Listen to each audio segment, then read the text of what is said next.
বাংলার মানুষ জানে, ক্যানিং ভাঙড়ের মানুষ জানে, শওকত হচ্ছে একটা পাক্কা কাফের, পাক্কা মুশরিক, পাক্কা বেঈমান।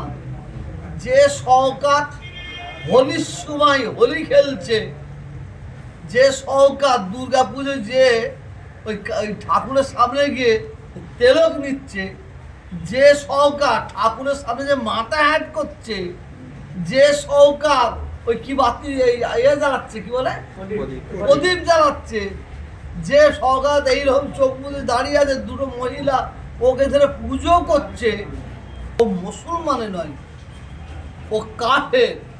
এখানে একটা কথা সবাই কি বলে জানেন, বলে মুসলমানকে কাফের বলা যাবে? অনেকে বলে না, আজকে আমি বলেছি মুসলমানকে কাফের বলা যাবে না। জবাব আমি দিচ্ছি, কোনো মুসলমানকে কাফের বলা যাবে না, কিন্তু কাফেরকে কাফের বলা যাবে।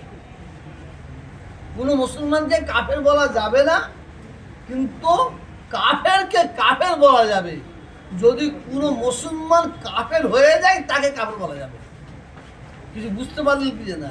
কোনো মুসলমানকে কাফের বলা যাবে না, কিন্তু কাফেরকে কাফের বলা যাবে যদি কোনো মুসলমান কুফরিয়াতের কাজ করে, কাফের কাজ করে।